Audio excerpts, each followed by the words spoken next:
started on the topic of Guru and the importance of having a Guru and the importance of being in the presence of the Guru, not online presence. This is one thing that needs to be offline. In the sense, it has to be one-to-one, face-to-face.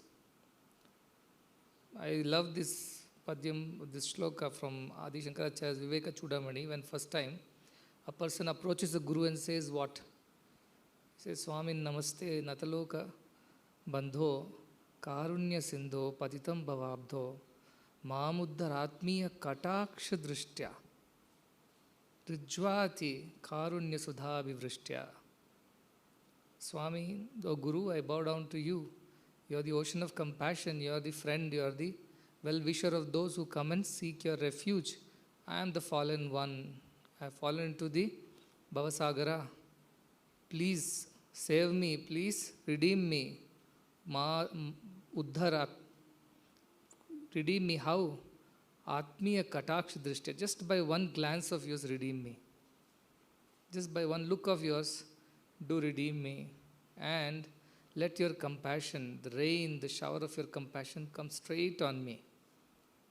Karunya, Sudha Vivrishtya. That nectar of your compassion, let it fall on me. So Kataksha Drishtya. Just by one look, Guru can redeem the person. I don't know whether that would happen on Zoom. You look this way, the student is on the other side. These cameras, they create the opposite.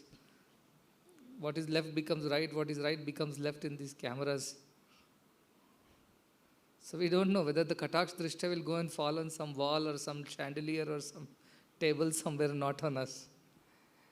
See, if this was so easy, knowledge can be given online. Wisdom will come only offline. Sitting at the Guru's feet, Upavishad, then only it will come. Otherwise, it will not come. This online business will work for secular education when you just want knowledge. You are not after the wisdom of it. Vijnana will come. Prajnana will come. I am doubtful. So for that sake, at least you have to seek out a Guru. And how should one be with the Guru? Guru Sharanambuja Nirbhara Bhaktaha. He is dependent on Guru for everything. Nirbhara means for any instructions he is dependent on the Guru. For his redemption he is dependent on the Guru. He is completely a bhakta to a Guru, like Marjala Bhakti, like a kitten. Completely dependent on the Guru for his redemption. It means if the Guru decides to redeem him today, he should be ready. Come, I'll give you moksha, give up everything. Given up. Swami, give me moksha, give me moksha. No, wait, you have got the work to do in the world. Finish all that, then we will see. All right, as you wish. Nirbhara Bhakta. It completely depends on Guru for his or her redemption. If it has to be now, it is now. If it has to be 100 years later, fine. If few births later also is fine. Whatever my Guru decides, he knows best. Samsarat achirat bhava muktaha.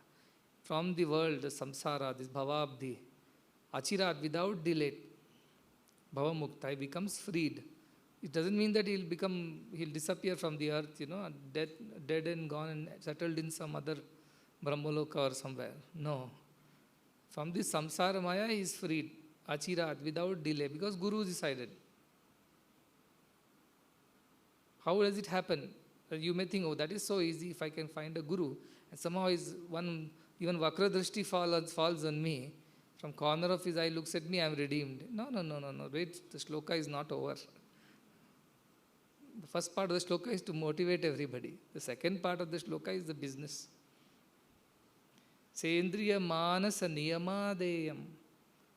Indriya and manasa, niyama, in control, and offer to Guru, deyam. Offer whom Guru will redeem? Who has given up his mind and senses. It means everything that he is or she is given up totally to the Guru. Drishyase, that person alone sees. Where what? Nija hridayastha devam. In his own heart, not outside, in his own heart she will see her or his own divinity. So yes, Guru Charanambuja, Nirbhara, you have to depend on Guru's feet, not on Zoom, not online, not WhatsApps, not all kinds of online technologies. On his feet, you should be surrendered at his feet. Then what happens? You immediately are redeemed from this moha of the samsara. But when you have offered your indriya, manasa, everything to the Guru, without any conditions, without any holding back anything, 99.99%, this 0.001% I kept for myself. No. Absolutely every single piece of you, every single part of you, every single bit of you is offered. Here, everything is yours. Means whatever you say, whatever you decide, whatever you ask, command, instruct, guide, that is final. There is no second question after that. Yesterday somebody asked me a question. I said, what are the choices that you have? He said, I have 3 choices, 1, 2, 3. And I chose the third choice, which was, so to say, very irrational, very illogical in the present times. So came back the next question. Swami, in the third choice there are 1 or 2 issues. So I said, then why did you ask me? Then do as you please. If the third choice is what I selected, either you believe that I know everything, whether you explain to me or not, and therefore you are totally dependent on me, or you don't ask me if you have some more conditions to offer and some more terms you must tell me before I make a educated guess. So that is how they are, devotees. Then how they are nirbhara bhakta? They are not here. See, they have a thought in their head. They want it that way. They just want a validation, endorsement from my side. They want to do what they want to do. Nevertheless, they've decided upon it. Why they come to me? Just can he puts one seal of endorsement, then it's easy for me to get my work done. 1, 2, confidence comes on me, comes in that person that I can go ahead because Swami has, whatever said, blessed it or something, stamped it. Third, if something goes wrong, I know whom to blame. Come back to Swami and say, you decided. I said, I always told you the third one was better. You came with many choices. So what? You should have stopped me in my tracks and you should have taken charge of me. You should have decided and demanded of me that I followed what you said. When did you allow me to do that? When did you allow me to do that? Nirbhara. Where? Bhara, not nirbhara. When did you allow me to do that? And after everything fails, you come back and shout at me. Why did you not stop me when I was going wrong? Where were you? You said you were my guru. You were supposed to have stopped me. Where did you allow me to stop you? When did you allow me? You shut the door. You close your ears to my instructions. So that kind of bhakta, even guru is around, is not going to help. It's not going to help. Guru rukta vakyasya. Manoyascha lagne. The one who listens to the guru's vakya alone. Tabedvanchitartham param brahma sangya. Understands, practices Guru's word. He alone or she alone attains everything and also the parama brahma sangya, the ultimate, highest that one can achieve in one's life. But how many are completely nirbhara? That is the question. So Guru does not pick up anybody and does not take anybody and accept anybody. It's not happening. When Dattatreya was the Guru of Parashurama, how much he eluded him. Parashurama had to go searching. Dattatreya, you never know where he lives, what he does, because he has no home. He has no Aniketan. He doesn't have any house, where to stay, where to find him, no address. So you just pray that if I am worthy of your guidance now, please do appear, and wherever you are, I can't search you. You only come searching for me. Then Guru will appear. It's important at that point in time that Guru appears and guides the sincere soul who is seeking truth. It's not a fancy thing. At 5 o'clock, everybody on Zoom, let's have a nice satsang. And by 7 o'clock, we all would be Atmagyanis. Nothing like that happens. These are all fancy things. A Guru's Kripa Kataksha is very important in the sense whether it's physically or whether it is adhyatmically, but definitely on internet basis. Internet basis, yes. I am somewhere, my Guru is somewhere, but in my heart of hearts, I am connected to my Guru. And there are enough Guru paramparas, enough traditions where Gurus have, crossed. Why go for Swami? Anywhere, anytime he has went and guided people when there was really a need and sincerity and total dependency on God. Not these half-hearted questions where you already have decided something or you have a mind of your own, and then you also want Swami to just endorse that idea so that it gets accepted in the community that where you're living, or it just seconds your own opinion about how things should be in your life. That is not Guru.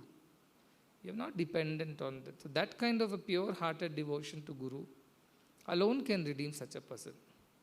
And what did I told you the other day? Chitram Vatataror Mule. What is happening under the Vatataru?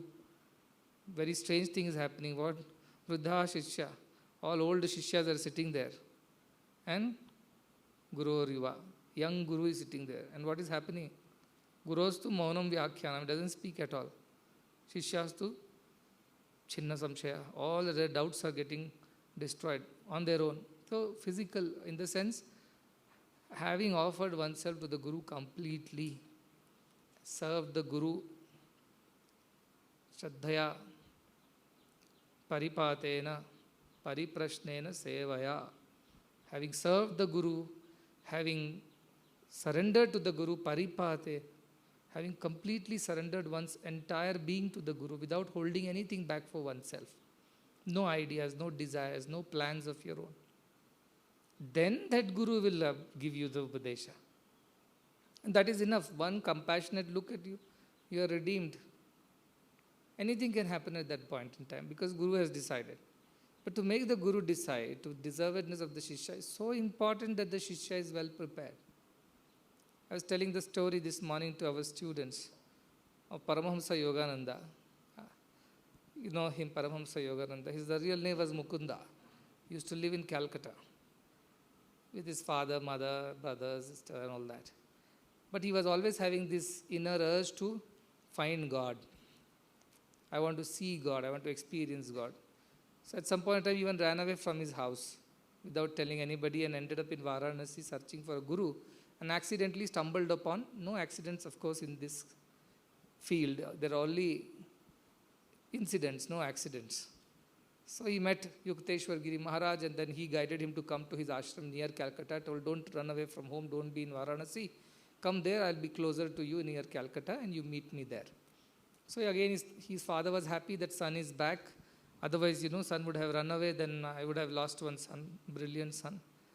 At the same time, son is also happy that though he has come back, he is able to meet a Guru, stay close to a Guru. So both father and son are happy now.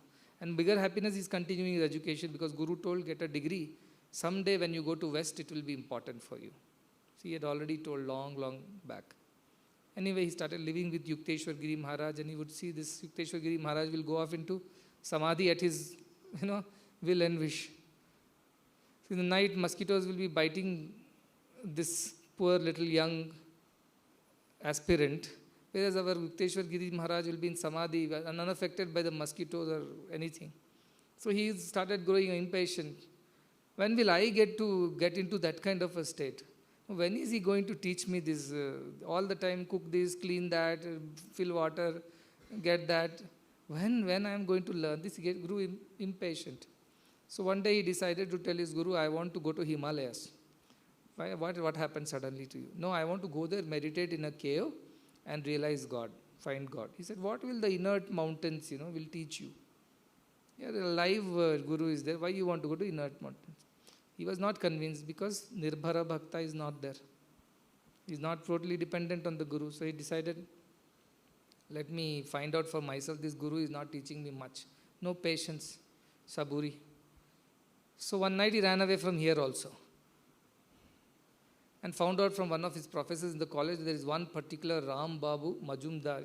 He is very, very Siddha, he is very big spiritual giant. You meet him.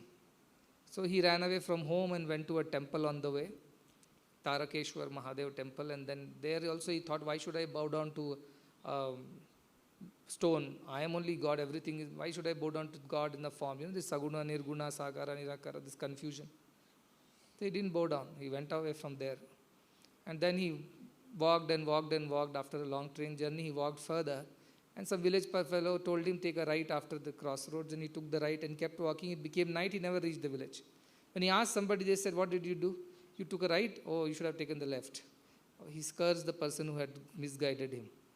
Anyways, that night somebody, the hospitality of India, Tithi Deva Bhava, allowed to sleep and eat at somebody's poor hut. And next morning he started walking the right direction. It was mid-noon and hot sun, and unable to find the Guru still, unable to reach the village still. He was almost giving up. And he was telling that everybody whom he came across, he asked, they said, one more mile, like this they will tell. But this 1 mile will become 2, still the village won't come. When are you coming? 5 minutes, I'm there. The Indian Standard Time, they say.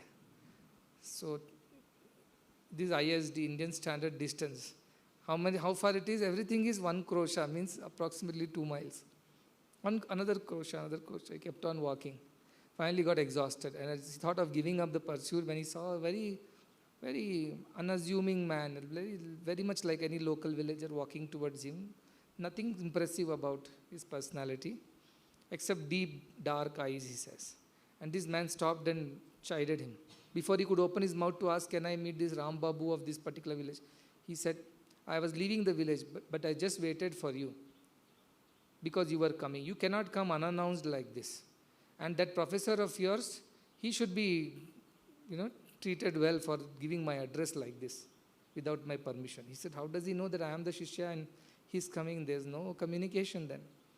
He told, why have you come here all the way? You have a guru in Calcutta.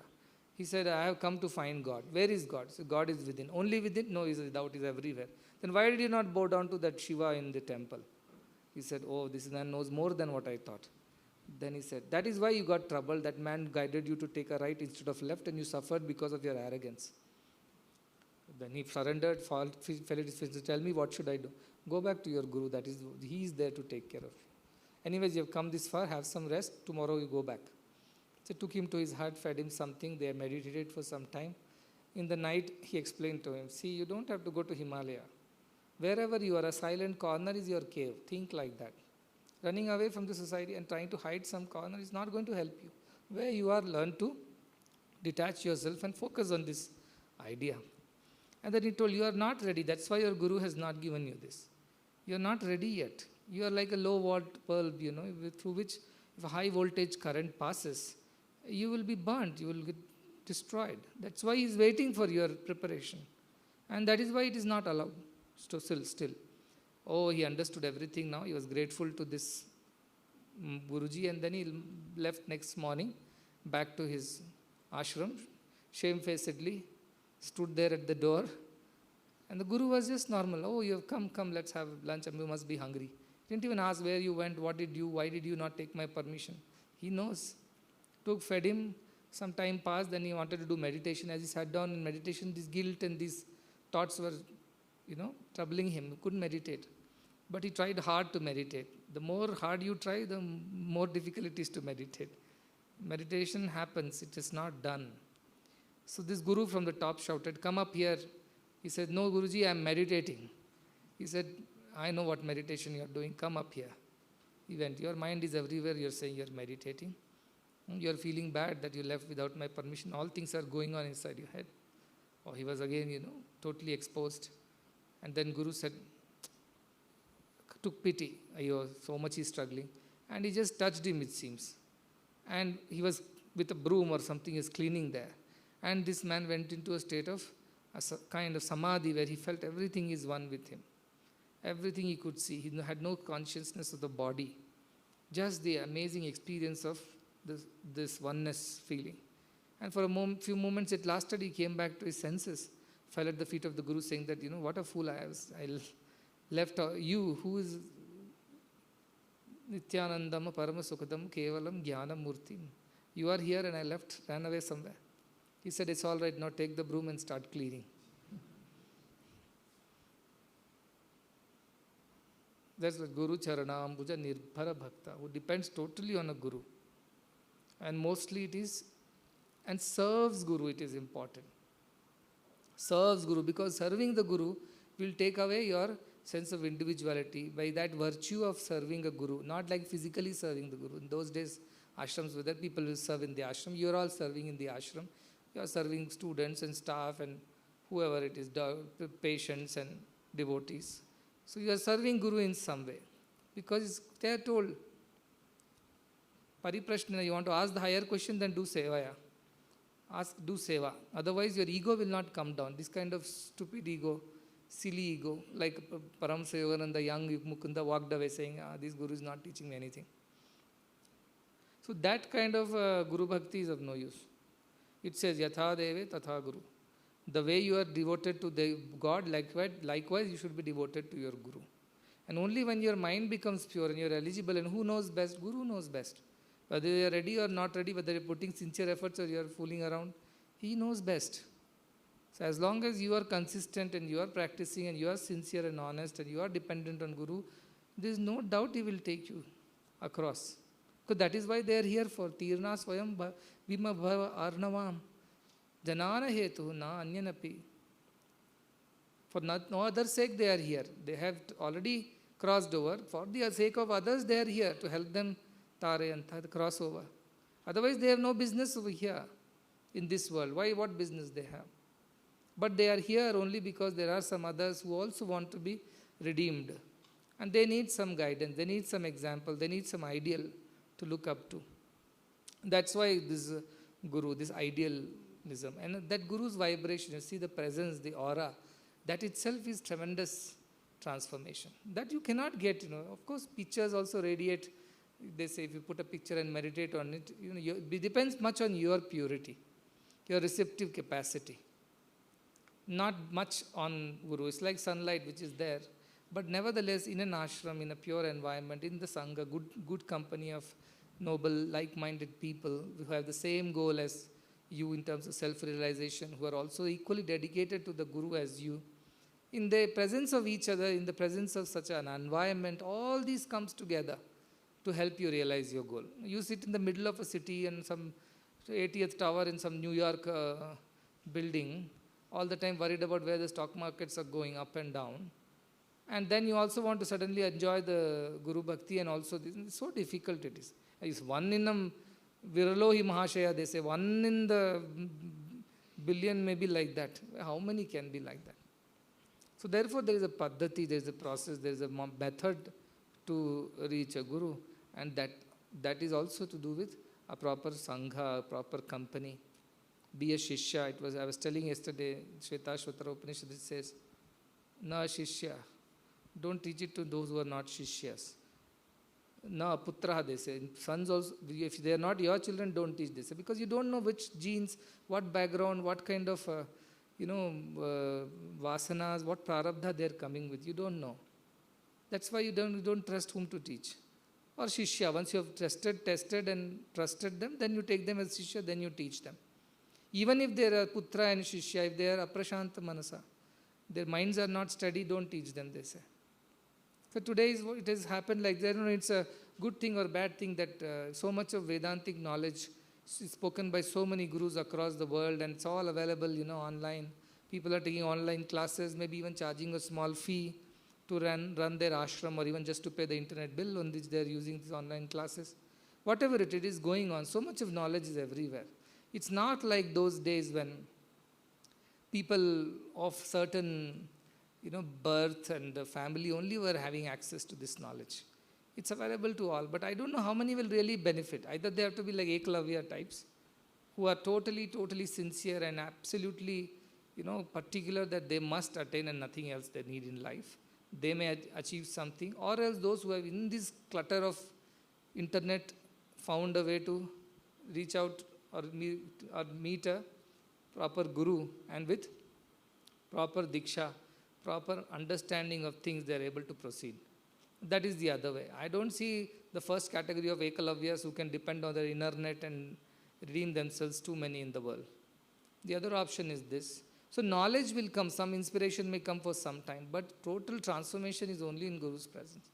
Watching the sun in the picture versus standing in sunlight is two different things. So you cannot compare the effectiveness of this with that.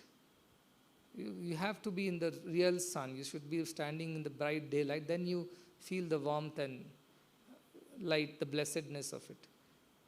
Watching it in a TV screen, it doesn't create the same impact. You may still see the sun rising and setting and shining. It doesn't have the same impact as it directly absorbing the rays, standing in the sun. Vitamin D, vitamin divinity. in Guru's presence. Otherwise, you cannot absorb it so easily. So many things are there, but I think online is a nice thing to start off, at least get them to Jignasa level. Whether Jnani level happens or not, I have my own doubts, but Jignasa level, maybe it can bring them out from just the Arti Artharti to some level of Jignasa. What is this knowledge? Why are they so happy? Jignasa is so important in spiritual path. We are teaching Kenopanishad now. Kena, Kene Shitam Patati. Why? Kena means by what reason, for what, who is behind this? That is the question. Curiosity, Jignasa. Extremely important to begin on the path, but that is not the end of the path. The end of the path is Jnani. Otherwise, Ajivamupi Jignasu Parastatram Vimuhyate. You will never understand that. Even lifelong, he keeps asking questions. So asking questions is a part of the process. Investigation, Mimamsa, part of the process. But it is not the end. It is the method, but it is not the destination. So therefore, Jnana is the destination, which happens only in proper Guru's presence. Whichever way, or you have that kind of a sincerity of Ekalavya, then it's a different story. But otherwise, for a regular, just another aspirant, a sadhaka, proper methodology is very, very important. Otherwise, they will go, sometime they will be a yogi, sometimes they will become bhogi. They go up and come down. So I tell apramatena tada yogi. Only the one who does not err alone is that. Otherwise, yoga is prabhavapyayo. It is subject to growth and decay. It can increase one prayer in a beautiful environment. You heard a nice bhajan, read a nice book, or met a nice person.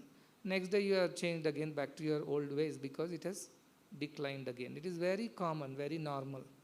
So to continuously stay in that state ever, Indriya, Sthirendriya Dharanam, that is what Kathopanishad said. Or he told just now, Adi Shankara told, Sendriya Manasa Niyama Deyam. So control all your mind senses. This all happens in the presence of a Guru. Because your mind is so absorbed, the magnetic presence, the effulgence, the aura is such that you naturally feel. You're in a temple, you feel so much of peace. God is everywhere, isn't it? It's supposed to be in everything. Then why only in temple you feel that great presence, that feeling? Because there is something to do with the environment, the energy, the aura of the place, the vibrations. So therefore, a guru from that point of view is very important. And if you get a guru, you should consider yourself very, very, because our old times gurus won't just accept like this. This morning somebody sent me a question also, message also saying that, I taught some Viveka Chudamani's 1 or 2 shlokas there in the beginning. Jantu nam narajurlabham tata pumsam viprata tatha. Means to be born as a human being is very, very rare. In that, being born as a man and then being born as a Brahmin. Vipra means, very ordinary translation, Brahmin. Very difficult. So he asked Swami, why did you, Shankaracharya, talked about being born as a man and not as a woman? What happens to the woman then? I told, see, look at the times, situations, circumstances, and then analyze these scriptures. You can't just pull that from, put it here and put this and put it there. It doesn't work like that. You should think Desha Kala Paristhiti. Look at those times when women were not having access to Vedic knowledge. Somehow the social rules were so strict, or whichever was the reason, women were not taught. I went to some place and they were doing yajnam, and there the pujari is telling me that this is his mother, very devoted to Swami, and then she performed some rituals and then she was asked to come out. He told, see, women are allowed to go only this far in this ritual. Beyond that, women are not allowed to continue. I kept quiet, but I told, but I am teaching Vedam to all the women everywhere in my ashram. He just didn't say anything. He just said, Swami, that is fine, but the ritual says like that. What you are doing is, you know what you are doing. But here, if we follow very orthodox, this is what it is. So that's why women were not having access to that. Second thing, for women to walk out of the house and become a sannyasin was not easy in those days. Physically, you cannot take care of yourself. In the sense, you are not, everybody is Jhansi Rani. So they are all subject to all kinds of ridicules, all kinds of, dangers. And walking out of the house is not so easy. The society would not allow you. Your parents wouldn't allow you, your in-laws wouldn't allow you. Look, Meera, so many years later, she tried it, she suffered still. So you are talking about Vedic times. So that way you see Shankaracharya says, so you are blessed if you are all born male in that way. Now, from the point of view that you have access to this kind of knowledge, Vedic knowledge, and also if you decide to take to this path, even if you are a woman, probably it's not as difficult as what it was earlier. So today the equation changes. But nevertheless, idea is that to find even a human birth is rare, Manushyattvam. Then develop Mumukshatvam is different. Then Mahapurusha Samshaya. To find a guru or a knowledgeable person. See, otherwise, ande naiva niyamana yatanda. I keep quoting that. A blind leading the blind. I know nothing, but I believe I know everything. Come, I'll teach you, and you both go and fall in a ditch. Vijñātum avijanatam, avijñātum vijanatam. Kenopanishad today we are teaching. The one who thinks he knows actually doesn't know. The one who truly knows, he will never think that way. So these are the things which are there with the Guru associated. India is Guru Shishya Parampara is so powerful, and truly the teachers who are teaching the circular subjects are not really Gurus. We may call them Gurus for the sake of it, eulogizing this whole concept of Guru. But the true Guru was that who knew the Atma Vidya. All others were just, Acharyas are also there in our scriptures, Shishya Anushasana becomes Acharyaya Priyam Dhanamavritya Prajatantum Ma Vyavachhetsi. So take Acharya and Acharya's traditions, you should continue. That's a different story. That could be an Acharya who instructs you in your charya. The one who teaches you how to go about in the society doing things is Acharya. Acharana, he teaches you. But Guru is somebody who is beyond. A Guru is like Dakshinamurti. He does not run his ashram and tells people, okay, so enrollments have started for the year 2020-21. All those who are interested in Atma Vidya may kindly apply online. And those who want online distant learning, for them there is a separate category. Those who want residential hostel facilities. It doesn't work like that. Doesn't work like that. Today it may appear to work like that. People pay fee, go for 15 days, some yoga, all kinds. And in 15 days they feel that they have washed away all the sins of all the past births by eating some frugal food and wearing some linen clothing for 10-15 days, sleeping on a straw mat in the midst of a jungle, having learnt a few mantras. They come back so elevated. Back again, you get into the muck of Bangalore. No time, everything is gone. So that kind of a Guru Shishya won't work. This part-time thing won't work either. You should be either serious about your spiritual growth or don't fool around. That's what I would say. Take it seriously and proceed. Then there is no looking back, looking this way, that way. You know this is my goal. Nanya Panta Yanai Vidyate. This is the only road I know. I must walk, whatever, how difficult, easy as it is. Doesn't matter. But then otherwise is you keep going around in the circles. Dharma Mrityu, Kala Chakra. Keep going around. Who cares? So you have to decide for yourself. If you have decided and fallen at the feet of a Guru and surrendered, it has to be 100% surrender. You can't hold anything back. There is no sense of ahamkara. That's why it is said very beautifully. 2 lines our Ashtavakra says. Yada naham tada moksho, yada aham bandhanas tada. There is na aham tada moksho. There is moksha. Yada aham I am bandhanas tada. Immediately the person is bound. That's simple. Aham naham is all the secret lies there. Turn this way, turn that way. I am so and so. That's it. You're done. Bandhanas tada. I am nothing. Naham. Moksha. This is it's easy to hear and nice to hear and even nice to repeat, but to experience that total naham, it's a process of, it's a process which it takes its own twists and turns. Completely getting rid of entire aham means not just about this arrogance I'm talking. Humility may be there in person, but this identification itself with the body, which is the kind of, which causes kartrutva, bhoktritva bhavas. I am the doer and I am the experiencer, enjoyer, or whichever way experiencer, or miserable or happy. That aham bhava is only kills you there. So by surrendering to Guru, a lot of your aham disappears.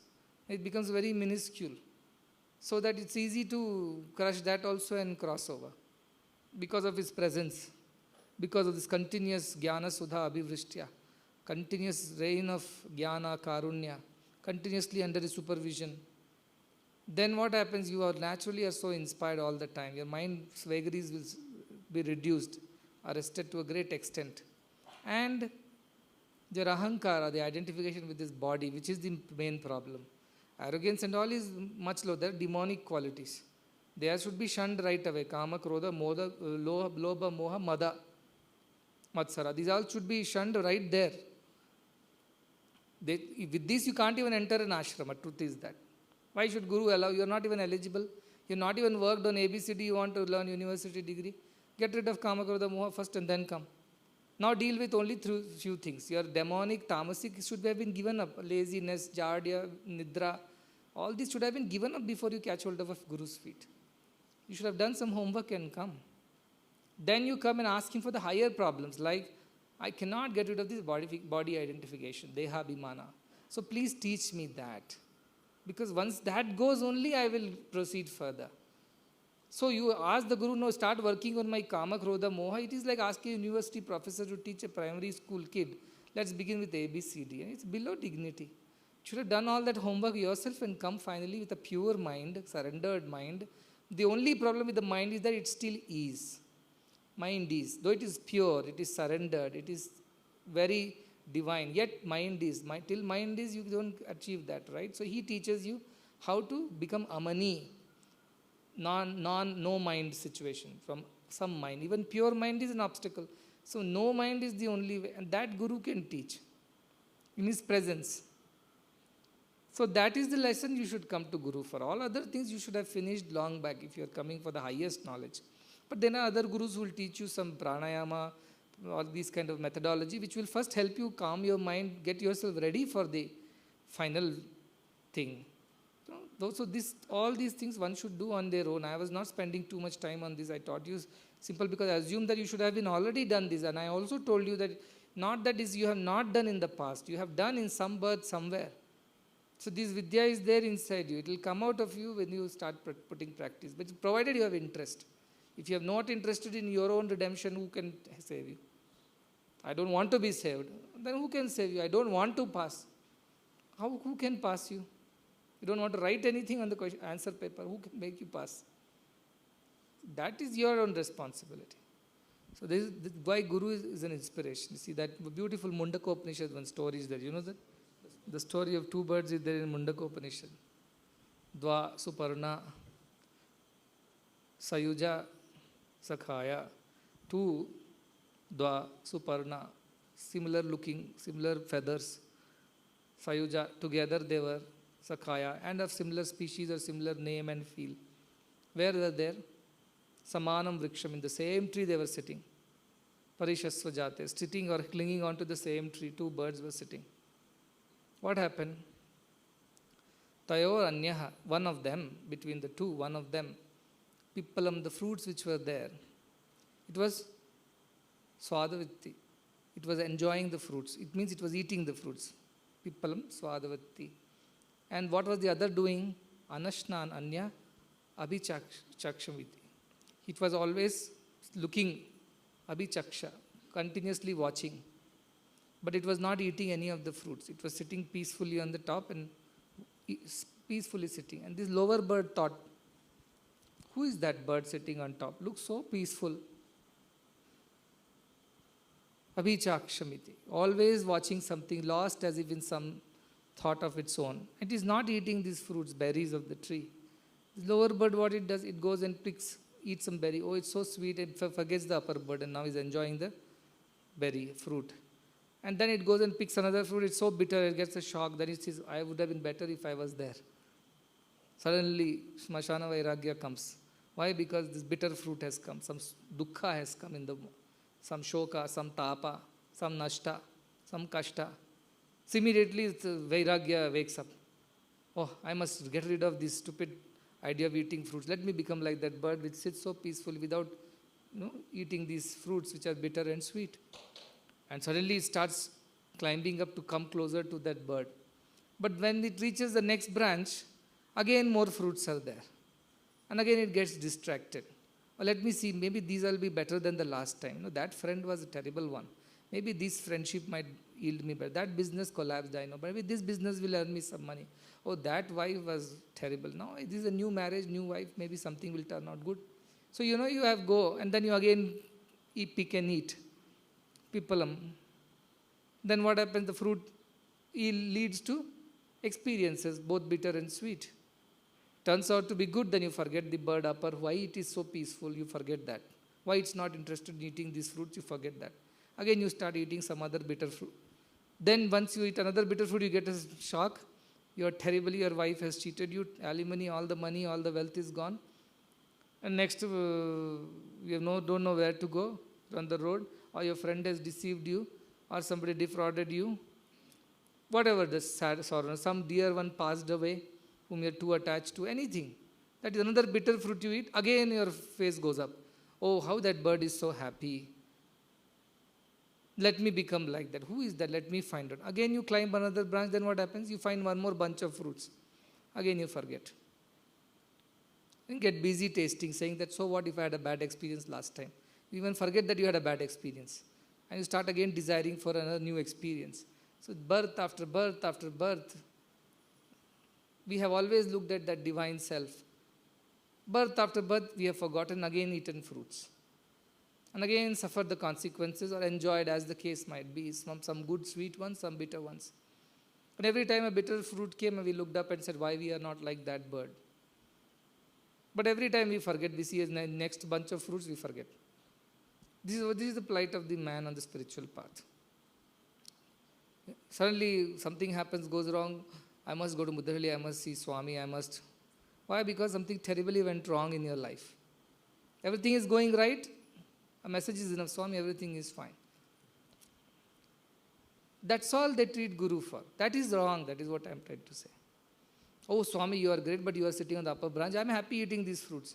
As long as the fruits are sweet, everybody is happy. The moment a bitter fruit comes, no, Swami, please redeem me from this Maya. Please take me up. Please redeem. All kinds of, I don't want to live in this life. I don't want this job. I don't want this family. I want to give up everything and come to you. Please show me Atman. But somehow, the person who troubled them or something went wrong, they come back and say, I'm very sorry that I behaved like this. I'm sorry. Then they forget Swami. They forget Guru. They forget Atma Jnana. Back to eating fruits.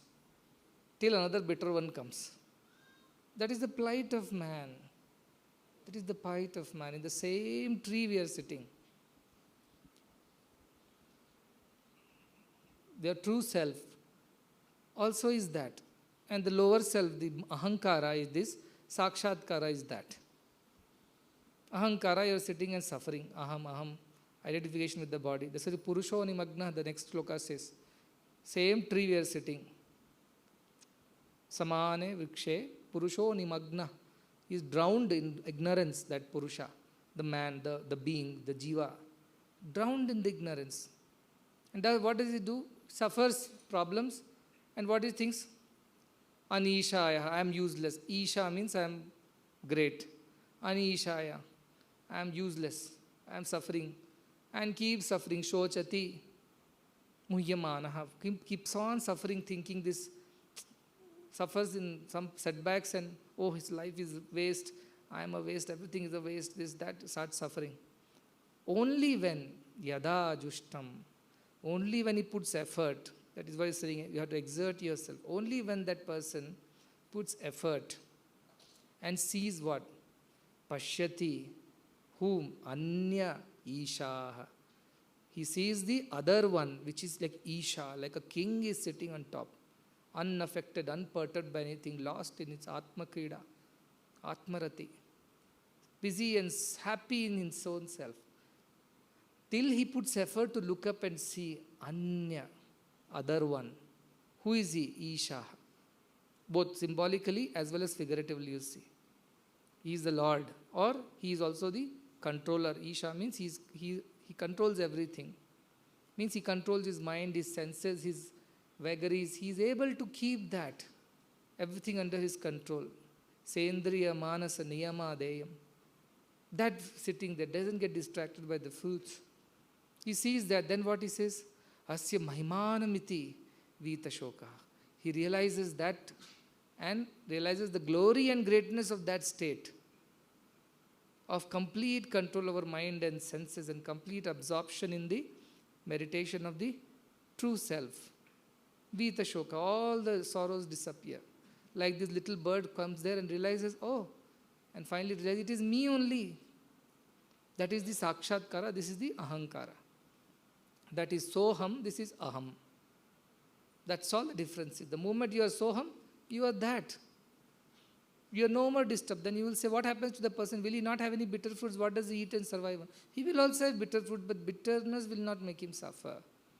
Don't think that you will become a Jnani or Jivan Mukta and no problems will come to you. Jesus was crucified. Ramakrishna died of cancer. Ramana Maharshi died of arthritis and cancer. Name them. But still they are blissful. Why? Because they have reached that state where bitter and sweet, this Dvaita does not affect them anymore. Otherwise you keep eating these fruits on and on and on, birth after birth, and every time it is bitter. Rush to ashram. Until it is sweet. Children are listening to you, they do just as you want. Your boss is encouraging you, getting promotions, money is just flowing into the accounts. You bought a new house, another new house you have applied for, the second car, an SUV is coming in next Diwali. Everything is hunky-dory, nobody cares for Atma Jnana. Suddenly COVID comes. You lost your job, don't know how to pay your EMIs. Ye samsare bahut dustare, kripaya pare, sai murare. Too difficult this samsara is. Save me from this samsara. Bitter fruit. Suddenly government announces nobody will lose job, everybody is getting a happy, go lucky financial package and you can continue your party. Forget Swami, forget ashram, forget Atman, forget Brahma Vidya, back to samsara, eating fruits, till the next shock comes. See, this is the plight of a man, plight of a human, ajnana. The Guru is the one who comes in out of his kripa and shows that there is a higher thing in life, there are higher things in life. Above these bitter and sweet fruits, there is a state where there is nothing called bitter, nothing called sweet. Everything is beautiful, everything is Satchit Ananda. That state exists. Where does it exist? In you it exists. You don't have to go elsewhere to get that. That joy, that bliss of Atman is right in you and you are that. Tattvam Asi. And that poor Guru put so much of effort to teach. He thinks that, oh, this man is for once for all, he has come with complete detachment from everything and there is no going back. And it takes you in his fold and starts teaching you all this Brahma Vidya. And little does he know, poor Guru, that this is all that Shmashan Vairagya, this is all the knee-jerk Vairagyas. It's come because whomever you loved left you, money didn't come through, loans are galore, everybody is after your life, the best refuge is ashram. When everything goes well, I don't think this ashram is for me. Or you find some problem in the ashram, the food is not up to mark, you sari dress code, my God, that is a torture to us. This new thing of sari dress code. Anytime you step out of the house, you have to wear sari. This is a headache for us. You know how much time it takes to wear sari? And you know how difficult it is to carry on in that sari anywhere? Every time you have to fold it back, every time it's such a long piece of cloth. I know what murmurs go on in the minds of people. Why? Because you are still wanting to taste those bittersweet fruits. If you have not yet focused that your goal of life is Atma Jnana, and everything that takes us towards that must be the only way forward. There is nothing else. This should be on our minds. Anything that is coming in its way should be discarded, thrown away. I told ruthlessly, asanga shastrena, with the detachment you should cut it away ruthlessly. Mercilessly, that's one place you should not have any mercy. When any attachment, any desire is coming in your way, to attain that which your Guru is teaching, just get rid of it. No heart there, no compassion. That is the kind of bhakti, Guru bhakti, demanded of a Shishya. Guru Shishya Parampara is the most sacred tradition of India. It's there in other countries also in some way or the other. But the beauty, the glory, the grandeur, the depth, the intensity of Guru Shishya Parampara as it is in India. Guru Brahma, Guru Vishnu, Guru Devo Maheshwara, Guru Sakshat Parabrahma Tasmai Shri Guru Venam. I consider you greater than Brahma, Vishnu, Maheshwara. Why? Because you are Parabrahma. Brahma, Vishnu, Maheshwara are also manifest Brahmans only. But they are still in Vedantic tradition a lower, Vyakta. That is Mahata, Vyakta. Avyakta is the highest. So you are that Guru because you have realized that. If you find such a Guru, Manushyatva, Mumukshatva, Mahapurusha Samshraya, so beautiful it is. So beautiful, so amazing that opportunity is. Ahetuka Daya Sindhu, Bandhu, Anamatam Satam. Always a well-wisher of those who are surrendered to him. Always showering his compassion without any inhibition, without any condition, without any reason. What a beauty that Guru once attains, and who is only interested in the highest welfare. No more fooling around with you. I'll do this for you, you'll become rich and you'll become mighty and this will happen and your daughter will get married in 2021 and your son will go to US in 2022. Not like that. That Guru might have done just to attract your attention, to draw your attention to the higher reason of your existence. But don't get stuck there only. If that is what will lead you to turn towards Guru, get attached to Guru's feet and learn the higher thing, then it is okay. Otherwise, you come there and you get stuck there only. That is not right. That is not right. So you have shortchanged yourself of the opportunity that has come your way. That is why I am so clear now, I am so particular that everybody should focus and work on this path. Because for years people have come and gone. They have still been eating bitter and sweet fruits. And every time the fruit became bitter, they came running, rushing. Every time it was sweet, there is no atapata, lapata, missing. I have seen this for years. How many of them really put effort to grow spiritually? I have to count on fingers only. Even if their efforts were there, Prabhava Apyayu. It went up closer to the November birthday time. All sadhana, everything suddenly started peaking. Come December and the New Year party, everything came down. Until next November or next Guru Purnima, no more efforts put. That kind of bhakti is now no use. You are just fooling yourself. That bhakti where you finally become one with what you are meditating on, you are absorbed in that idea, in that thought. There is no two. You become that. That is the ultimate. Jnanam jneyam tatha jnata tritayam nasti vastavam.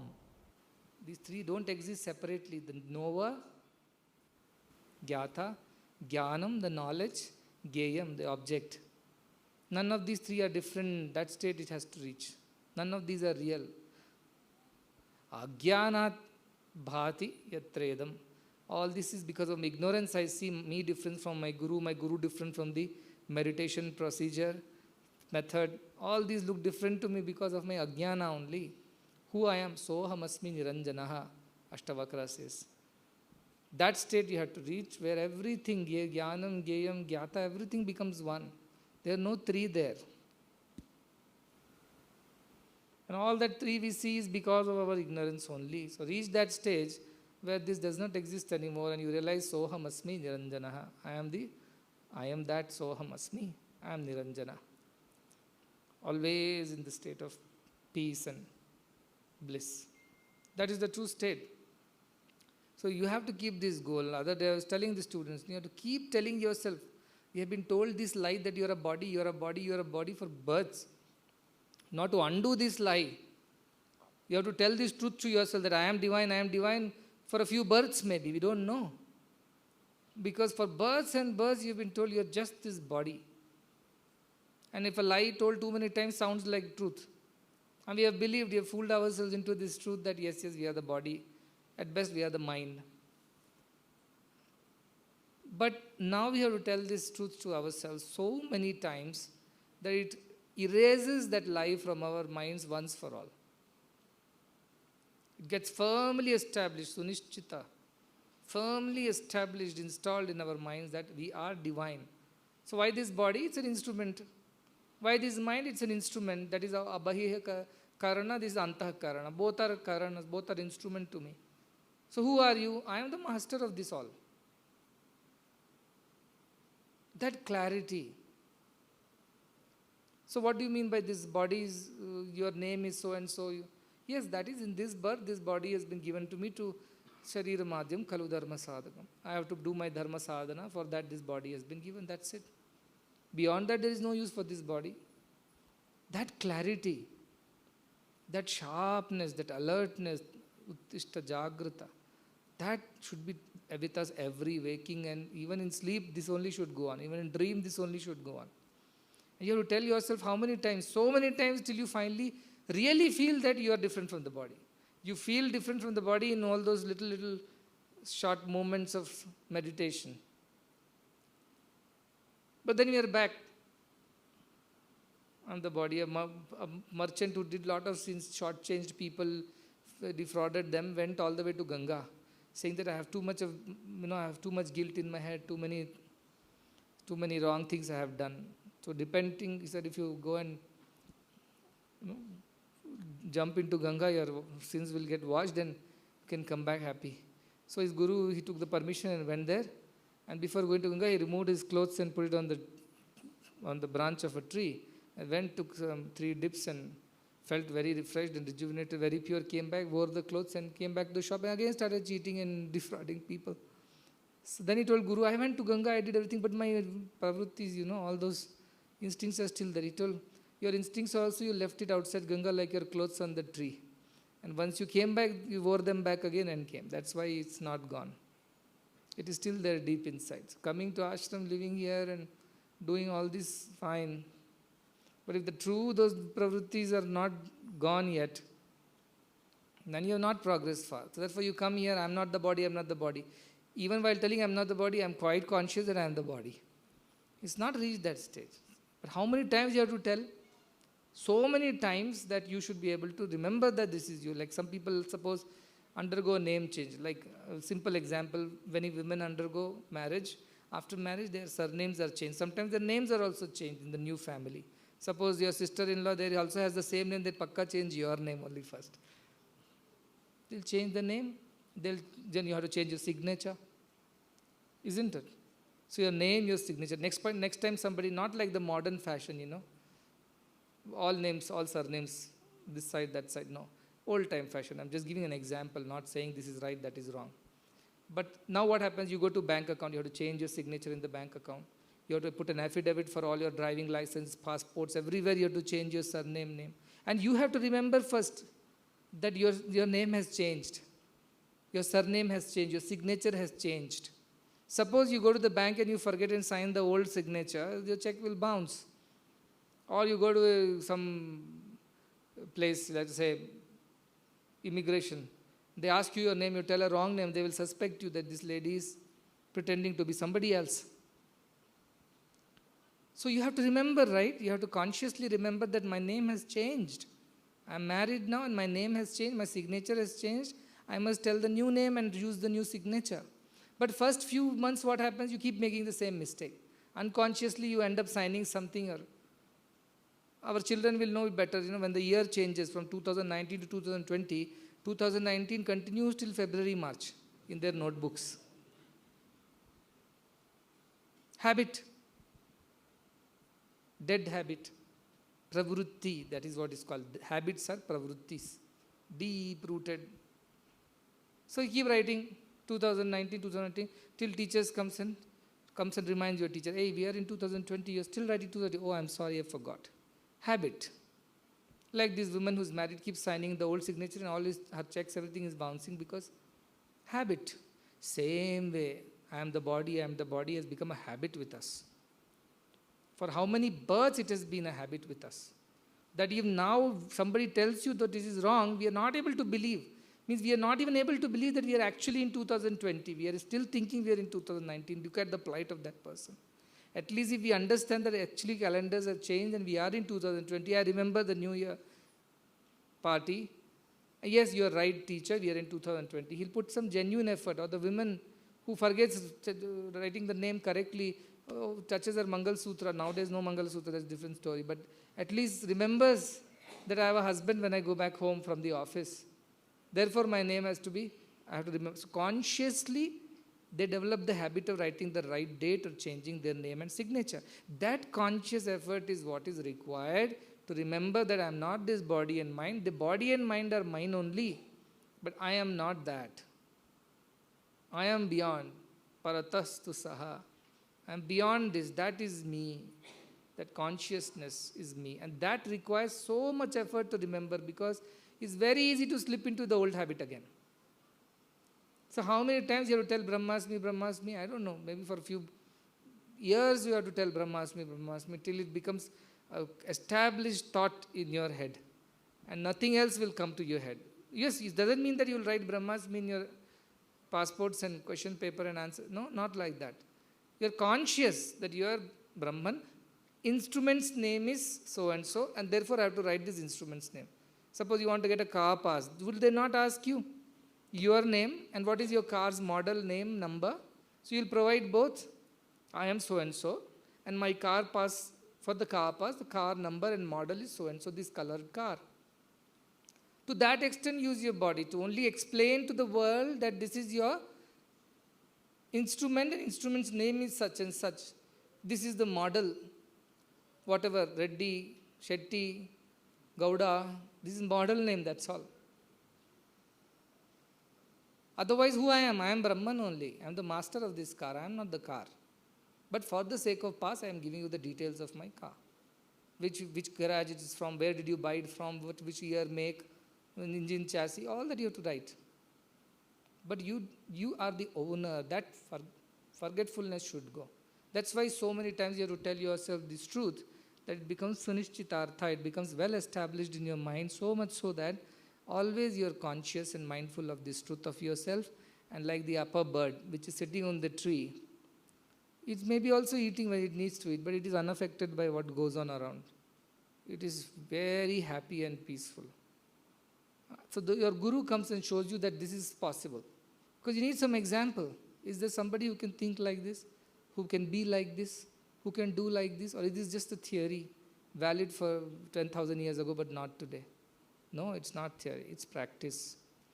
It's possible. So that way you get inspired. That's why Guru Shishya Parampara. Guru has no other agenda. He is interested in your highest welfare only. Anything else is not Guru's agenda. For that highest welfare, if something is required, he will do. A miracle here and there, a guidance there, an instruction there, that's about it. Only to help you, like this Yogananda Paramhamsa, who was getting distracted and running away, just to give him a little experience, a small experience, so that he stays. And that's all.